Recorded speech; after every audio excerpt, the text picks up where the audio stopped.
After 4 days of traveling in some variable weather conditions, the monsoon-like rain finally cleared on our first full day in Prince Edward Island. I finally had an actual bed to sleep in after living out of my car, and I've got to tell you, it felt pretty great to wake up to the sounds of the ocean breeze on a clear blue day. This quaint little bungalow is Balebrae Beach House. The main house sleeps 10 more than comfortably, and the coach house on the right has an apartment above the garage that sleeps another 2. It has all of the working amenities and a beautiful porch to see the sunrise and the sunset on the ocean. Our first couple of days we spent enjoying the property, and although it wasn't quite bathing suit weather to swim in the ocean, I came prepared and used what little space I had in the car to fit all of the beach games to keep us entertained, and before long we had a series of tournaments in ladder ball and molkie. Some played, and others watched from the comfort of their beach chairs.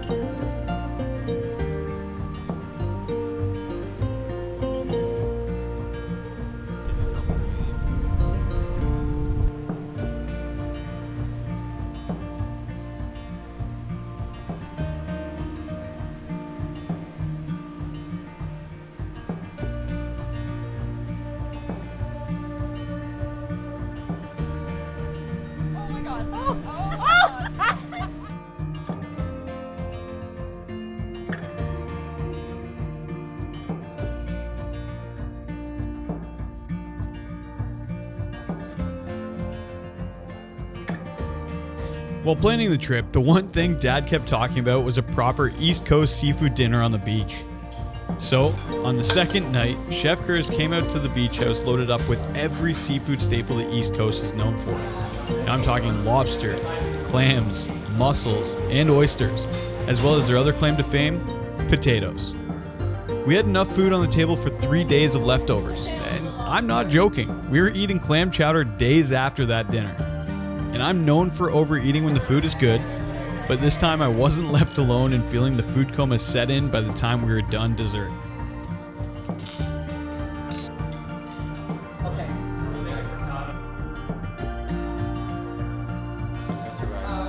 Down with this fire? No fires.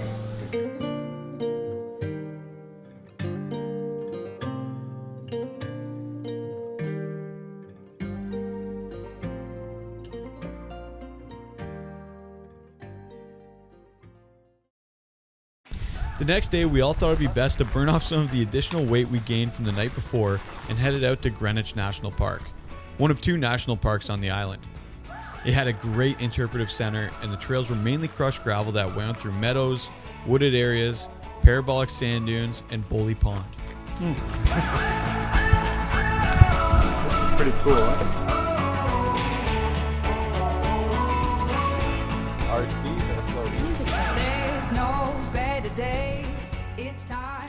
The Bowley Pond Boardwalk is the park's most well-recognized feature, and you feel like you've just stepped into a David Attenborough nature documentary when you first step onto it.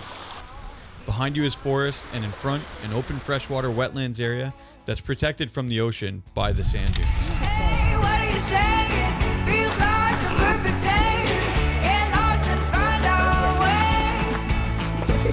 We camp out in our car, sleep under the stars. Feels like the world is ours. After checking out the park, we headed to Rick's Fish and Chips for lunch before heading back to the house. Double? Yeah, thank you. I think I'm half an hour. I'm gonna go. I still felt like I needed to work off a lot of the food I ate, and I drove my bike 2,000 kilometers to PEI, so I felt like now would be a good time to check out a section of the Confederation Trail. Do my first ride out here and check out the Confederation Trail. So I'm just doing a short 11K version of this ride because dinner's at 7 and I'm probably gonna be late anyway, but yeah, it's a pretty nice ride so far. You got the ocean breeze right there,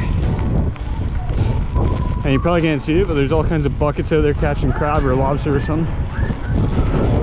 The sweet thing about this ride is it doesn't get any steeper than 2%. So if you want to do the whole trail, which is 435K, you can do it in five days easy. Let's go and check out a lighthouse here.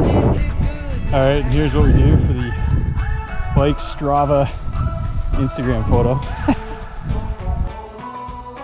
This is the good life.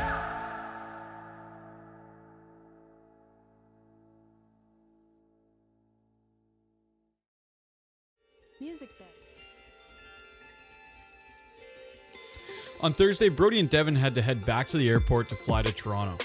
At this point in the week, we were all ready to go off and do our own things, so while some went to Charlottetown to see more of the island's history, others hung back to relax and go for lunch. I drove to Prince Edward Island National Park, which also happened to have a bike path that stretched the length of it.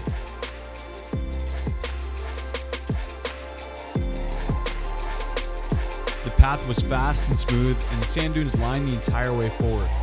These dunes were covered in lush green grasses that flowed with the wind, and everywhere I looked like a Windows XP background bliss. Look it up and tell me that you don't get the same vibe. I took a quick trip around the little mountain bike trails they had and checked out some of the features that I was a little nervous to do on a gravel bike.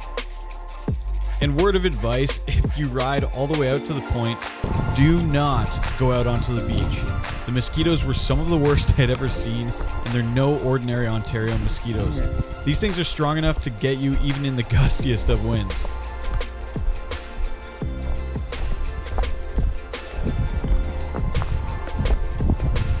Oh, nope, these are the mosquitoes here. These are the ocean mosquitoes. Oh, bad idea.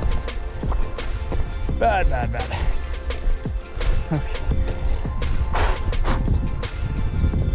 Oh, yep, let's get out of here. Oh God. Those things are midges. Okay. Yep.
But with the week coming to a close, we all enjoyed the last few sunsets the East Coast had to offer from this beautiful home on the ocean.